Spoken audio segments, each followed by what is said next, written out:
everyone. Welcome. My name is Yu Zhang, and I'm the Communications Manager at Blue Sky. Thank you all for joining Eli's Artist Talk this afternoon. This exhibition, Touching, will be unveiled at the gallery throughout the months. We also have another incredible exhibition in the back titled Wood Zoo by Dongwook Lee. Be sure to check it out after the talk. So how many of you have been to Blue Sky? Okay, perfect. Well, welcome back. For those of you who are here for the first time, so we are a nonprofit arts gallery. We started in 1975, so next year will be our 50 years anniversary. All of our programs are free, and we do not charge a admission fee. So we do rely on membership and the donations to support our engaging exhibitions, incredible artists like Eli, and amazing staff. So if you're interested in becoming a member today, chat with gallery manager Anne, who's at the front desk, about the membership.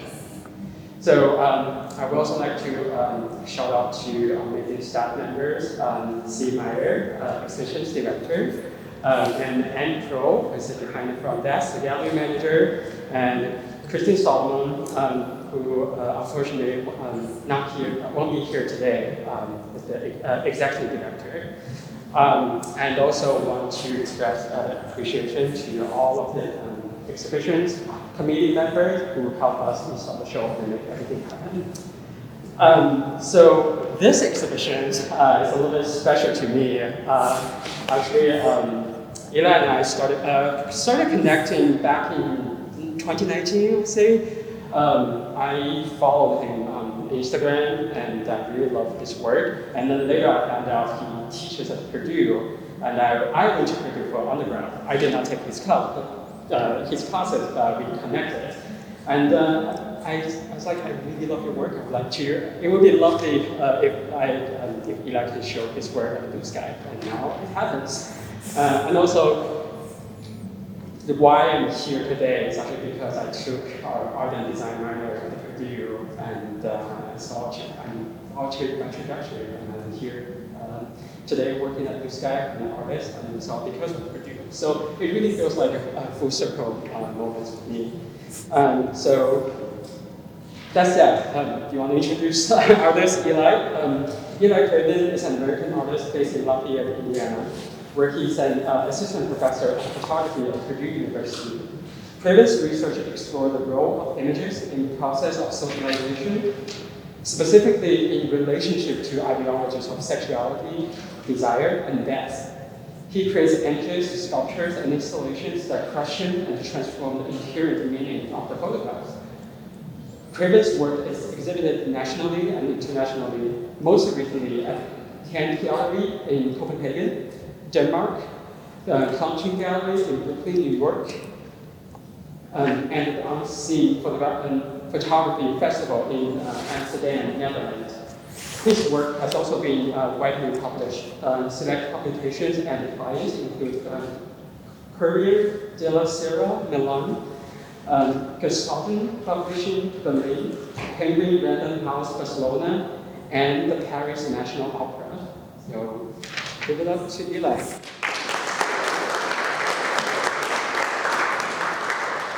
Thank you. Thank you for that wonderful introduction. So nice. And thank you to Blue Sky, Yuyang C, and the staff. They've been super welcoming.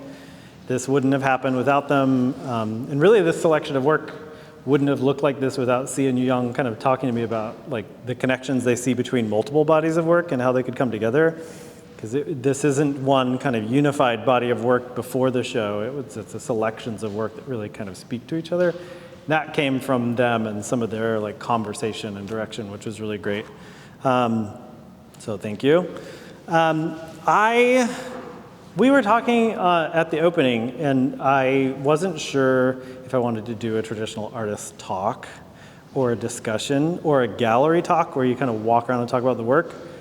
And so we kind of decided maybe we could see what happens. So I do have visual aids if no one wants to ask questions or talk about anything. So I can just do the lecture, but I might just talk about the work. I don't know. We'll see what happens. We talked about it might be like an evening of improv, but I'm not sure. So I don't have a script, but we'll see what happens. Okay. So I'm Eli Craven. I'm originally from Idaho. I was born in Idaho Falls, Idaho. If anyone knows it, great, desolate place. I did my undergrad at Boise State University, studied photography at Boise State, and then I went on to do an MFA at the University of Illinois in Urbana-Champaign. Spent some time between the Midwest, the Northwest, and now I teach at Purdue University in Lafayette. That's where I'm stationed currently. I do want to share some of my upbringing. I want to talk about my childhood because I think a lot of what I do and the work is especially intuitive in nature and the way I approach it really stems from a relationship that I developed with imagery at a very young age. And in my upbringing, my childhood, my family home, and just that conservative small town and the time period as well. I mean, I was born in 1979. And the 1980s in a small town in rural America is very different than the internet access age where you can kind of just have everything at your fingertips. So to me, imagery was really special. It was a learning tool. It was also a window into an outside world that was very different from 1980s Idaho Falls. So I'll talk about that a little bit. And then feel free to just interrupt me anytime. I don't care. That's me. This is actually some work. This is some work I did at some point right after my undergrad. It's me. I was very interested in exploring what was happening to me when I was a kid and how the relationship I have with these images. This is the hospital I was born in Idaho Falls, which has been torn down. And I spent a lot of time thinking about like the origins of a human or the place you're born non-existing, it doesn't exist anymore. The connections to your youth really kind of like being torn apart. And I think about this image of this hospital that doesn't exist and not having a place or a home a lot. This is me and my sisters in our family car. I think it's in Idaho. If it's not in Idaho, it's close by. It might be Wyoming or Montana. That was about all we could do for a family vacation. We were, I don't want to say we were poor, but we were poor.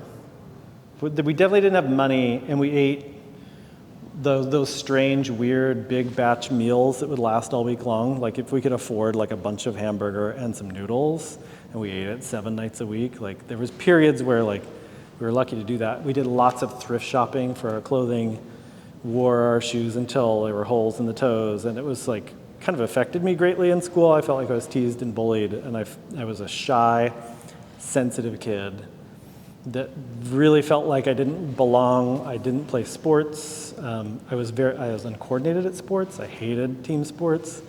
I didn't feel athletic, and I felt like that kind of developed this mental exploration of what is masculinity to me, and what am I supposed to be, and what am I supposed to project, and what is celebrated at a very early age. And I felt kind of ostracized for just being this kind of sweet, sensitive boy when everybody else, like when the tough, like macho kids were the ones that were like really cool ones. And so that's kind of where I come. That's kind of the environment I come from. Also, the environment I come from is a very conservative environment, a conservative childhood home in the 1980s Idaho, where there was a lot of talk about what I can and cannot see or what I can and cannot do, and there was restricted access to a lot of imagery or movies. And a very prominent one was Fatal Attraction. It's something I think about all the time. I still think about it. I still think about how I could do a body of work about Fatal Attraction. I tried once, but it failed. It wasn't very good. And also, I should say some of the work I'm going to share is maybe not very good because it's old. But don't judge me. I threw this presentation, this is my preface. I threw this together yesterday based on conversations I had at the opening. So people had some specific questions, and then in those conversations and answering, I thought, oh, that'd be fun to talk about. Yeah, so Fatal Attraction was a movie that I was very aware at a very young age I wasn't supposed to watch. There was movies, we had this entertainment center, and there was movies that were high up, like the restricted movies. We didn't have a lot of movies. There's like a selection of maybe 8 VHS tapes or something, I don't know. But Fatal Attraction was there, and it was always seen as like this really horrible movie, like a child should not watch. I mean, of course it's violent and there's sex. Yeah, maybe a kid shouldn't watch it. But I'd kind of like built up this idea of what it really was, and when I eventually watched it, I was really disappointed because it was just a movie. I don't know. Another one that wasn't as disappointing was Blue Velvet. My father, he was the kind of, I mean, he was your typical kind of dad, like dad jokes, and would make puns about things, puns about music, puns about movies. And I do recall really young him making jokes about Blue Velvet, like how disturbing it was, and maybe somebody taking their kid to go see a movie and they went to Blue Velvet, and it was like, oh, what a mistake that was. And that one was a little more disturbing, but also influential in just, I mean, I love David Lynch's films, and I love the style and the darkness and the mood and the emotive qualities of his work. And I think that's also something that really influenced me in thinking about maybe not entirely making work that gives you a direct message or an answer, but maybe just gives you a feeling. I think that's kind of the goal in a lot of the work. A lot of the work in the show might not be directly apparent exactly what you're supposed to walk away with, but if it makes you think or feel something, or frustrated, disturbed, humorous, all those things are in the work, I think. And then Patrick Swayze was someone I thought about a lot.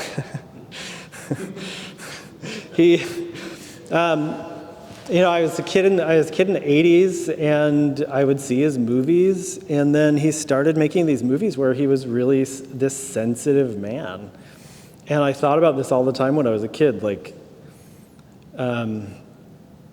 why do the boys at school not celebrate like that kind of sensitivity? Like a man who can dance ballet but also like beat someone up, or like that kind of sort of fluid projection of like who you are. Like, why does it matter? Why do you have to perform this like rigid form of masculinity? And so he was always this like figure that, like this icon that even as a young boy and then as a teenager and then later on as an artist, I still think about Patrick Swayze as this person that was kind of loved and romanticized for like that spectrum of gender qualities, I guess. Like, it was just a very sensitive but also really tough figure. He came into the work later. I did make work about him. This actually is a scan from a negative I purchased on eBay. So I do a lot of, so coming from my background as like a thrifting family, I've always thrifted. It's what kind of led me out of just doing straight photography into collage too, is that I collect books and I collect photographs. And so it's kind of an obsessive hobby. I think it's also related a lot to like feelings of desire and euphoria and discovery. And so I did find there's photographers that just like work in LA for a long time and then have all their negatives, and they find, oh, if I sell batches of this shit on eBay, then people buy it and I can just get rid of it. So I do have a bunch of images of Patrick Swayze and Bruce Willis and Demi Moore, whoever just pops up in like a box, because sometimes they sell a box and you don't even know what you're getting. But are they all selects, or are they like off images in there too? Sometimes it's both, and sometimes people will sell a specific run, like here's a negative strip and you get these 3, you can buy it for $20, or here's a box of all the work I did and there could be a bunch of these people in it, and buy it for $50, and there's like tons of negatives. So it's fun to get like a surprise. And I still do it. Like when I'm bored and I don't really have anything I'm working with, or I can't think of what to take a photograph of, I still just like, if I'm not going to a thrift store or a flea market, I'll just go on eBay and see what people are selling. And there's some pretty weird stuff. Patrick Swayze. Like I said, no rehearsal. I don't know what's next. Oh yeah. So the other thing was when I was a kid, in the 80s, the imagery was very special. It was also seldom kind of coming my way. So every so often I get to go to the grocery store with my mom, and like I could pick out a magazine if we had the money. And I was into skateboarding, so it was often either skateboarding or music. And I do remember very specifically just, and maybe some of you will remember this feeling where you'd flip through a magazine and study it and then do it again, and then sometimes stop at a page and like almost just touch it and look it over and over again. And I do remember I wanted those red Visions. Those are Vision streetwear, but we couldn't get red, so I got green, and they were ugly. But then I was like, I need to get a pair of pants. I needed to cuff them like that. This is like, I want to emulate this style. And in Idaho in the 1980s, like nobody looked like this. Like you were either wearing, I don't know, like your sports outfit to school or like cowboy boots. And then, so I started like dressing like a skateboarder, and that further ostracized me as like one of 2 skateboarders in a high school and junior high. But that's where, like, it was through photography where I learned or like became attracted to a thing that I'd never seen before and kind of wanted to like alter myself or become something different. And I kind of learned about an outside world. And so I often think about my work as like this window to something else or like something like that. Yeah. Okay, so there's like, I think of Ryan McGinley as like a photographer now who is making sensitive work, I think, and also came up through skating. And I'm wondering if you like have any like thoughts or comments about what it is about skating that seems to churn out these like people who are creative. I also think of like Stussy and like other, I don't know. Art overlap. I don't know if there is like anything that you have to say about it, but I'm just curious. I think there's some kind of overlap with a certain type of person in the time. Like, I felt very left out of like what was going on at school and team sports, and just kind of like a little bit of a weirdo. And so then I was just attracted to something I could do on my own. Yeah. And it just seemed different. Yeah. And I've always been really awkward. I'm not good at teamwork. And so something I could do alone, but also sort of make connections with others with. That's why I wanted to do it. But yeah, in the 80s and 90s, it was always a subculture sort of resistant sort of activity. And I think that kind of lends to creativity or new ideas or, yeah. So I think there's a connection, sure. Yeah, I was a big fan of Ed Templeton for that same thing, like someone who was a skateboarder and a business owner, but then like a pretty amazing artist, amazing photographer, but amazing painter, and so much creative energy that comes from all of that.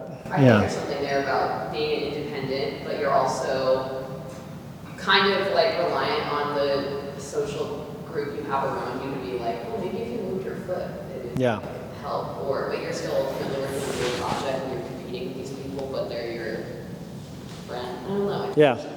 But a little bit social. Yeah. And I think the other thing about me and probably many others' experience with this too is I was very isolated in a small town, and so I later met like friends that grew up in LA skateboarding and like such a different experience. Like they were able to share exactly what they're doing and make all these connections, where I was just like looking at these images of them doing their thing and then trying to emulate it and learn about it through photography. And I think really through these skateboarding mags and music mags, that was when I really started to think like, I also was not good enough of a skateboarder to make it a career and not a good enough of a musician. We talked about this, to be a musician. Like if I could be a pro skateboarder or a rock star, maybe I wouldn't have made it as an artist, but I was not good enough at either of those things. And also my dad is an artist, but he is a painter, very skilled, photorealistic watercolor and oil landscape painter, like South and Northwest, like American art. And so when I grew up and he had his studio and he was doing all that stuff, typical like sort of like punk kid rebel, I was like, I don't want to be that. Like he's like, I'll give you art lessons. Do you want to art lessons? I was like, no. So I really rejected like the idea of an artist at a young age, and I wanted to be something else. And that's why I thought skateboarder or musician, but. I was wondering if you grew up around creative parents, because the photo of the car, of the sister in the car. Yeah. It's a beautiful photo. It's like really like, I was like, oh my God. Yeah. It's a crazy shot to stumble upon, but it makes sense to me that he was a painter. Yeah, my dad took it. Compositionally, that makes sense. We would go out when I was young, and he would take photographs to then go back, like he'd see a barn, take a photograph, and then he'd go use the photo of the barn as a reference to put it into a painting. Yeah, that's me. Yeah, he knew composition, but now we talk occasionally about art, not often. We don't like. I'm a little estranged. We don't talk too much as a family, but when we do talk about it, it's like we're still living in two very different worlds. Like I don't really get what he does, and he doesn't really get what I do, but there's some common ground. Let me just dig in when you're talking about being isolated. I think for a young person today who grew up in the internet age, it's hard to imagine. And I remember at one point when I was going to college, it was 71, my car broke down in Mountain Home, Idaho. Yeah. Used bookstore. The used bookstore, half of the books in the bookstore were novelizations of movies. Yeah. And I went, well, this is kind of a funny specialty for the only bookstore. I went, oh, those movies are not coming to a movie theater near you. There is no movie theater near you. Yeah. There's no videotape. Yeah, if you live in that town, Right. if you live in that town, you read Star Wars. You don't go see it. Yeah, which is very weird, but.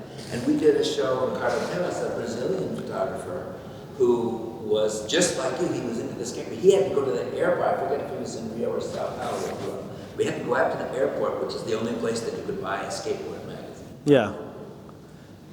Yeah, the access is really funny. I think there's a different kind of isolation now in the internet and social media. It still can be very like isolating and depressing in a certain way, but just like the transmission of ideas and like how special I thought photographs were is also very different. I think we're very dismissive of images now, or there's just such a flood that we digest them differently.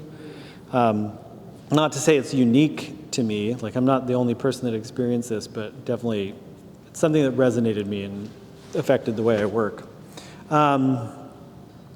Okay, so I don't normally show my work from undergrad or even my grad work because there's all these like missteps in there, or I was learning, and so you want to be cool, you just show all the good stuff. But after talking at the opening, a few conversations were really just about why I do what I do, and like really to understand why I do what I do, you have to go way back. And so I was thinking about it. I think I've always had this interest in something that is more universal or gestural or emotive, but not necessarily specific. So I don't really like enjoy when this is from my undergrad.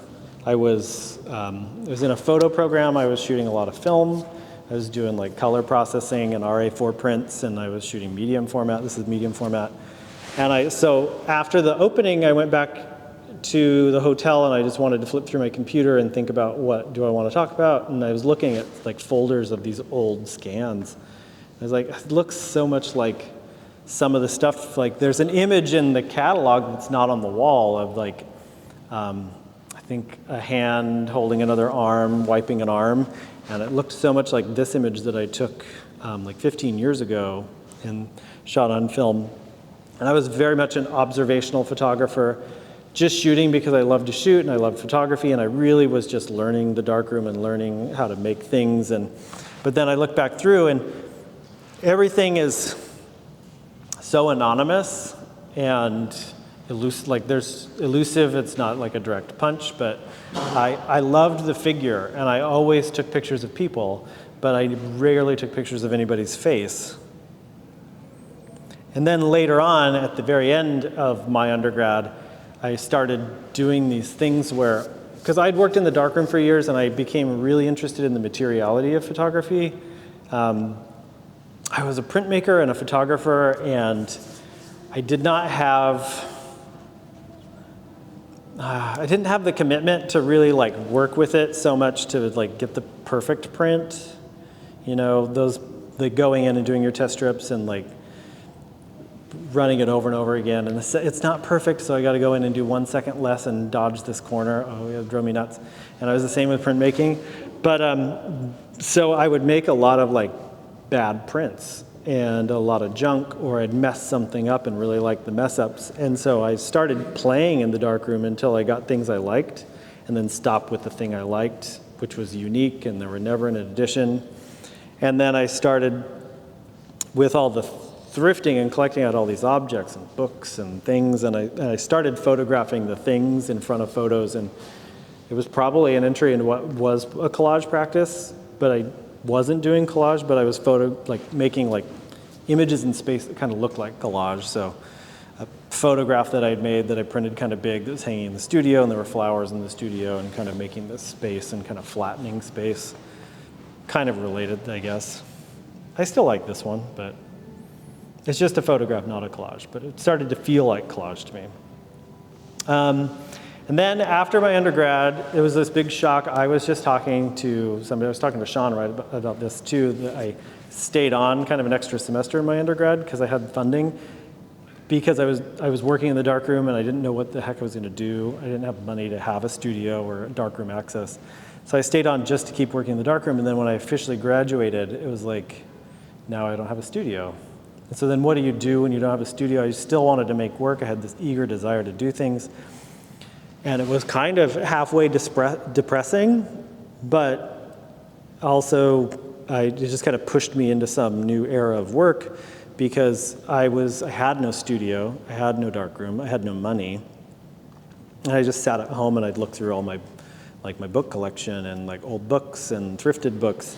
And so I started making collage out of books, and one really special one was the Screen Lovers book. I reference movies and TV a lot in my work, and I'm really interested in how we kind of learn from them, or how fake and how real they are at the same time. It's like fantasy and reality. But I started making these collages out of the Screen Lovers book, which is just like an edited collection of romantic film stills. And the film stills were never anything explicit. In fact, no one was actually kissing. They were almost kissing, and like they just romantic scenes. And so I just started kind of cutting and folding them to make, like, one was just kind of this intuition to put them together. And then I started to make more like elaborate compositions out of the foldings. And it really led me to collage, because the only place I had to work was the kitchen table.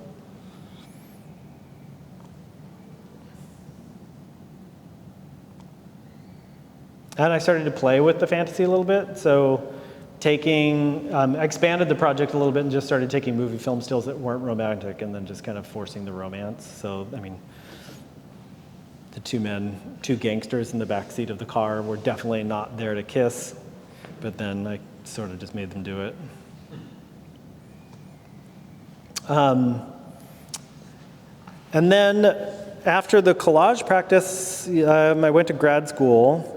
And in grad schools, where I really wanted to kind of expand my practice and think differently.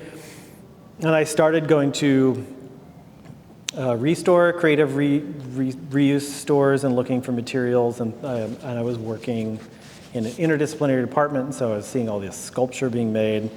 So I started collecting all these objects and materials and applying them to work on a larger scale with the resources I had.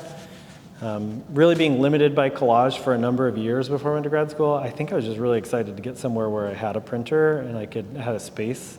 So the first thing I did was just reacted and tried to make larger work and more sculptural work and expand the work instead of a two-dimensional plane, bring it out into the space. So I was using these perforated sheets. And this work is all about my family. These are images of my mother. That's me with a brass kick plate that I got at the reuse store, which kind of led to a lot of the material that I continue to use in the work. It was the first time I found it. And I was playing with mirrors in the studio, but they're so fragile and breakable. And then shopping at the restore, I found a stack of these brass kick plates, which are beautiful, and then so I just started making sculpture out of them. And that's me as a child. An installation that I made in grad school. Patrick Swayze's there on the wall. There's Patrick. And it was in grad school, and at the tail end of grad school, where I was thinking about a sort of object connection to image, or like a reference of like what you're looking at in the picture plane, and like like the connection to a physical thing, very deeply. I also found a wig and photographed it. This is all related to Patrick Swayze. I was thinking about Priscilla, Queen of the Desert. Yeah, I think you get it. This is it's kind of small. You can kind of see it. This is from a Michel Gondry short film that he did in 2008, I believe, called Interior Design. It's in a collection called Tokyo. So a group of directors were asked to make short films, and they made them in Japan. So they're Japanese actors, directed by Michel Gondry.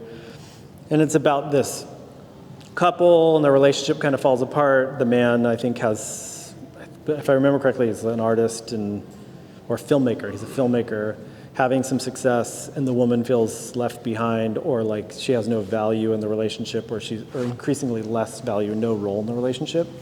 And then towards the end of the film, she slowly transforms into a chair. And if you know Michel Gondry's work and like that kind of like practical effect, it was like really interesting looking. She pulls her shirt open because she's feeling strange as she's walking down the street. It's like the rungs of the chair, and she's become this flat board. And then her legs slowly just become the legs, and it ends with her becoming a chair. She is a chair. And then an artist walking down the street picks up the chair and takes her to his studio, and then she becomes a chair. And then I think the point is that then she has function.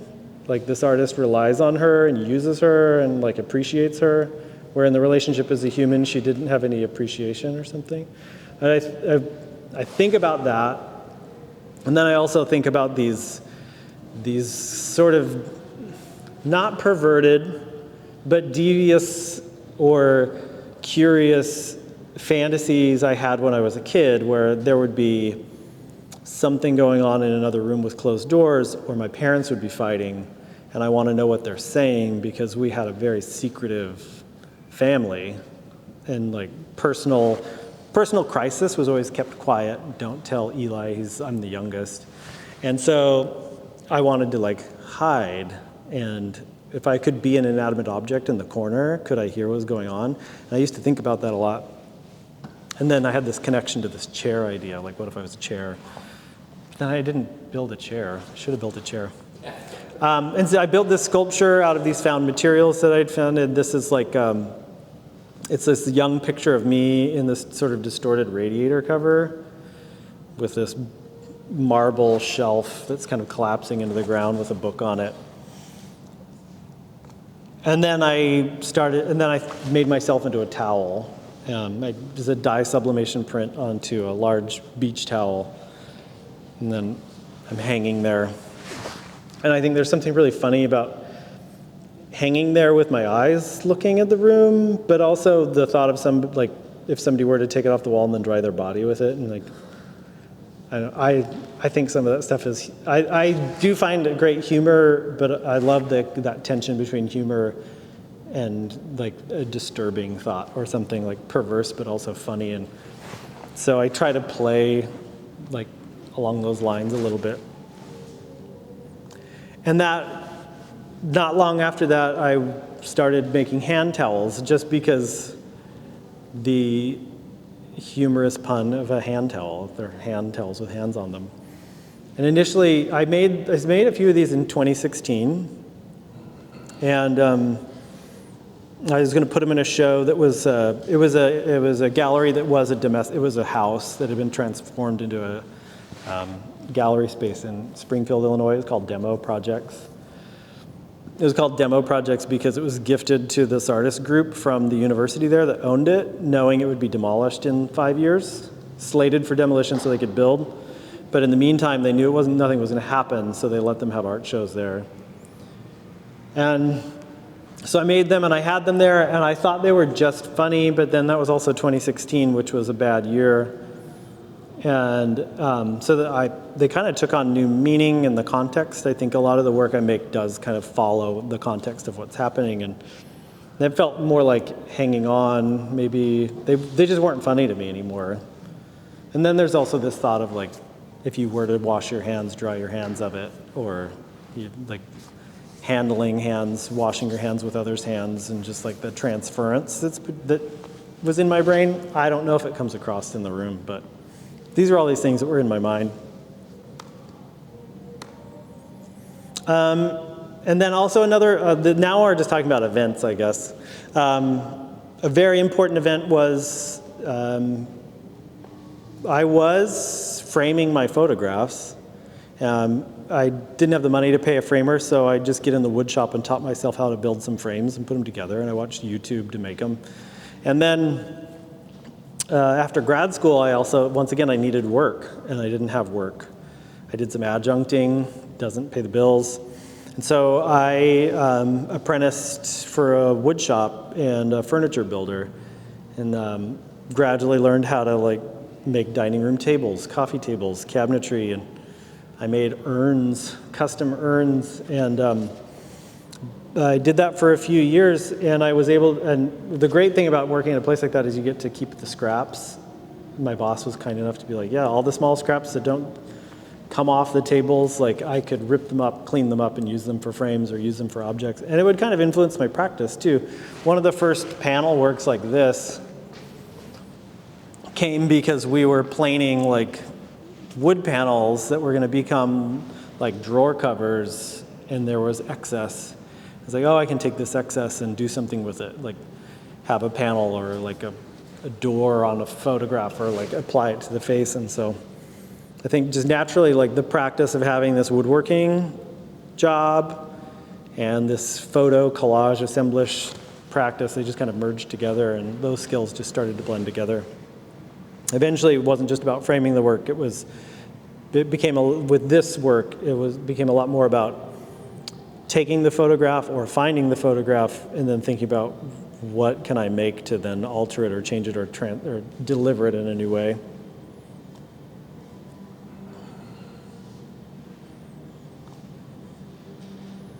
Made this nice, started making these corner pieces.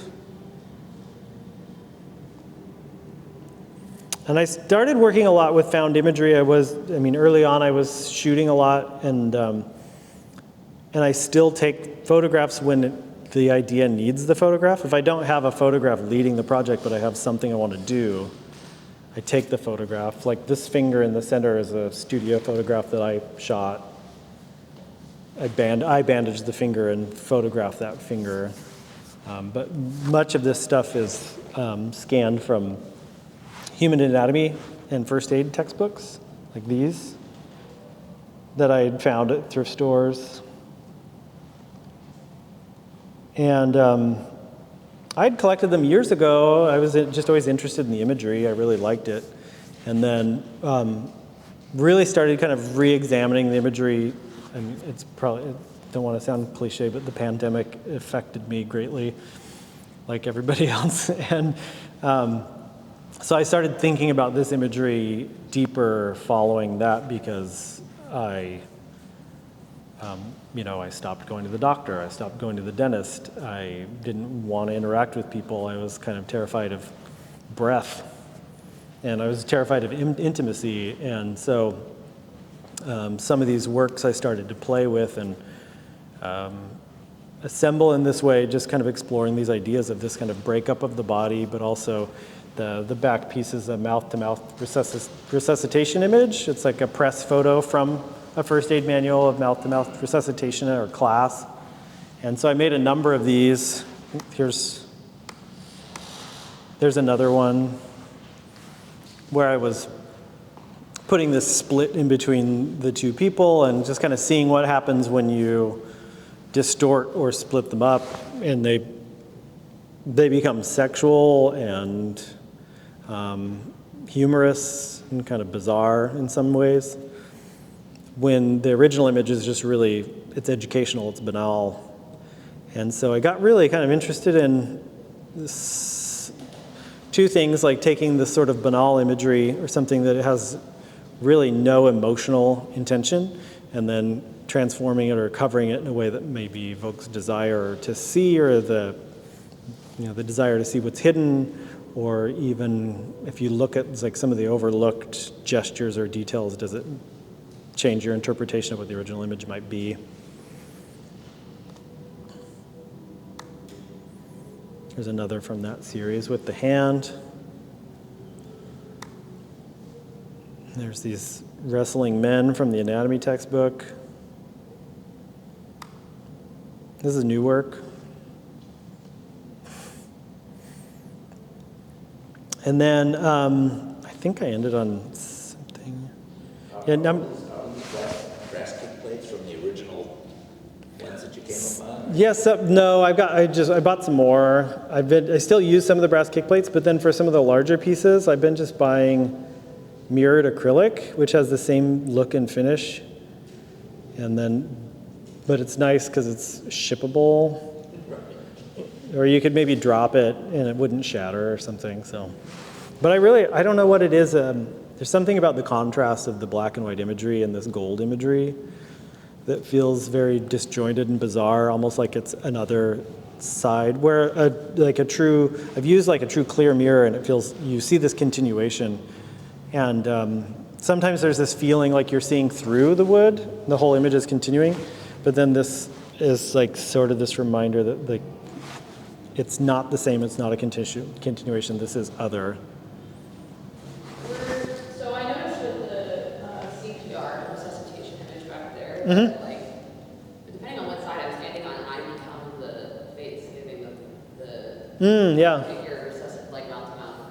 And I'm curious about how, if you like, to what extent you're interested in the viewer becoming like implicated in your work, or if that's sort of like a happy accident, if you will. No, I am interested in that. Obviously, some of the work looks really great online or in print, but I think to truly kind of understand some of these works, you have to really walk around it, and then it changes depending on where you're standing. Something I really love about the mouth-to-mouth ones too is you can stand straight ahead and just see this like break of the image. Or it can be one image or the other. Or if you stand at a certain point, sometimes the reflection starts to connect to the other side, and it becomes an alternative form. But then you can become a part of it too. And I think one of the points of the work, I hope, and sometimes it doesn't always work, is that there is some kind of communication of like experience or emotion. Because I feel like I have an experience with these images. I love looking through them and handling them and touching them and collaging with them. And it's a tactile process of the way I work through everything and make everything. And then I want, the viewer to kind of feel something. And it could be confusion or frustration, but it also might be joy or desire or interest too. I don't know. I like it to be open. Yeah. And then I'm making some sculptures. This is a new sculpture that I'm making. I think it might be the last slide. Yes.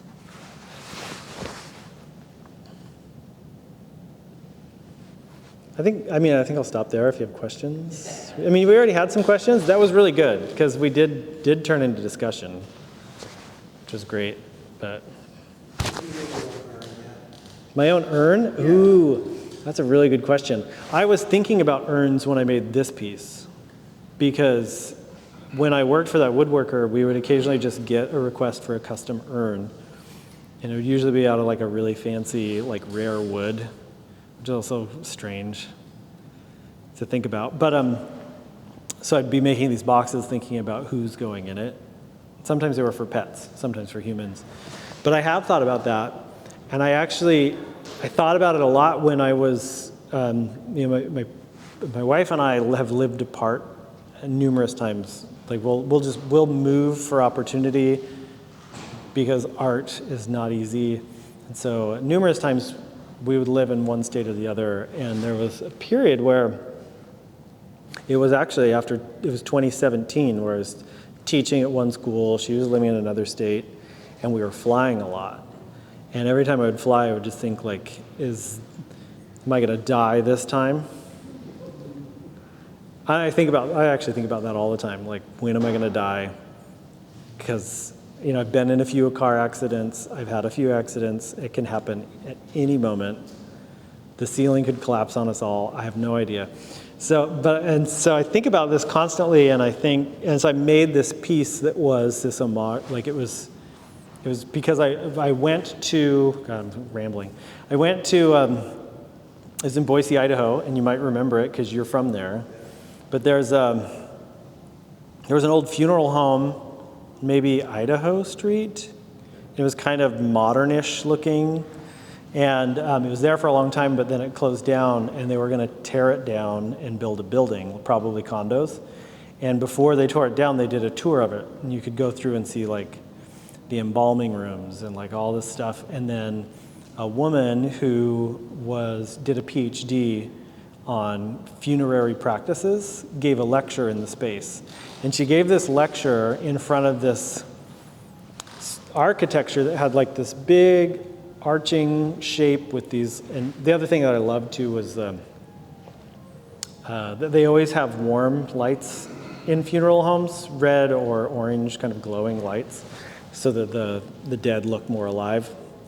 And so there was these warm red lights, and she was standing there in front of this big arch thing with curtains and giving this talk, and I was just staring at it and thinking like I couldn't get that thought out of my head. So when I was doing all this traveling, I built this work that was like this arch with these curtains and images of me and my wife behind the curtains. And it was supposed to be like this sort of homage to death in some way. Like, I was just thinking about death constantly. And I was thinking I should make an urn for myself, but I never did. So it's really, it was a long story to say, like, I've thought about it. Yeah. Maybe that's next, I don't know. The meat departments and supermarkets also use the red lights that make the... Yeah. It's all a trick.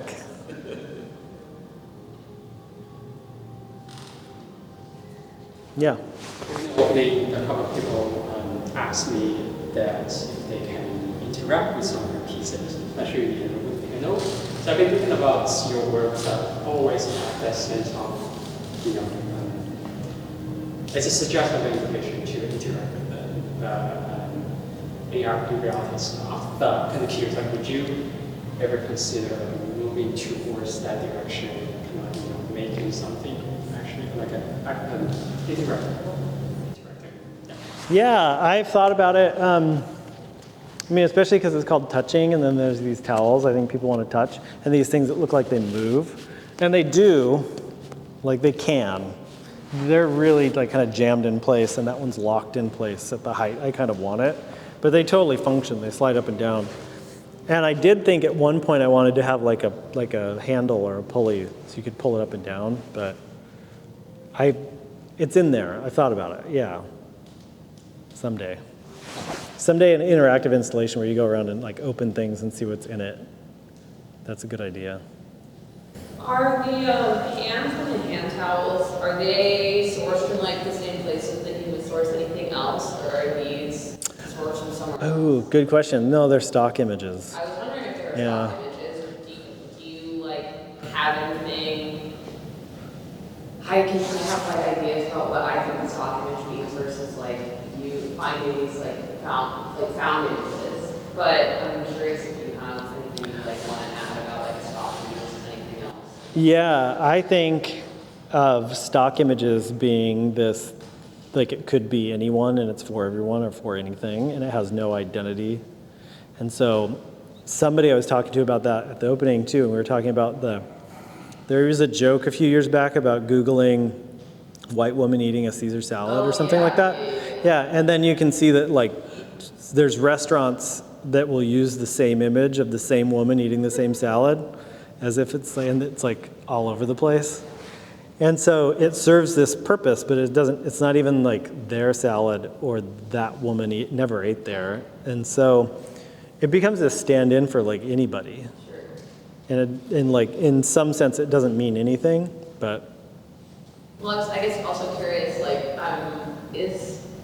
is your wife's hand the one that you bandaged? Yeah, that's her hand, I'm yeah. curious about what it would mean to you as a towel of your wife. A towel for you to use that's your wife's hand. I do have a towel of that, yeah. I haven't used it. But I do have a towel of that image. And I do have towels that we use. In the studio, yeah, in the studio there's hand towels and we use them. Yeah. Yeah, for me, the towel at your hand that was your face, that was simultaneously looking at the room, but also being kind of folded, and maybe you're going to pick me up and dry yourself with me. Yeah. To me, there were so many more layers of meaning in this than subject. I thought there's Yeah. more there that you could dig into. It's Really much more personal, yeah. Yeah. Well, particularly with the introduction that you were giving about feeling, Yeah. you know, trying to connect and all this stuff. I mean, I felt like that piece came from a really deep place. And Yeah. I think there's more there. It's great. Do you remember your first skateboard? Yeah, because it was the wrong one. Because it was on sale, and it was embarrassing. Was it particle board? No, it wasn't. At the very least, it wasn't like they took me to Walmart and got a cheap one or whatever. There wasn't a Walmart. It would be Kmart back then. But we went to the skate shop, and the cheapest board was from the late '80s, and it was like a fishtail shape. Yep. And it was huge. It had big wheels on it. It was like an old vert board. It was a Powell Steve Saez. And I liked it. It looked cool. But then I immediately realized once I saw other people skateboarding that in like 1990, 1991, there was like popsicle sticks with tiny wheels. And I was like, I have the wrong skateboard. And so I had to ride it. I was forced to ride it because it was purchased for a while. And then a friend gave me a board. And that one was closer. It was a Mike Vallely, like a vegetarian's graphic from World Industries. It had a bunch of animals. It was a play on Animal Farm, but like the animals were eating each other or something because Mike Vallely was a vegetarian. I can't remember. But it was used. And I think the first board that I got that I bought and picked out was a Kareem Campbell Blue skateboard. But Blue was a company only very briefly. And I got to pick out everything on it. And then that one was right. And then I was cool. Well, it's not even just about being cool, but like the way people were skating back then, like you couldn't do what everybody was doing on this big, clunky old board. And I was like 11 or 12. I couldn't do anything. It was too heavy. It was like a tank. But yeah, I remember. Cool. Thank you. Well, yeah, thank you.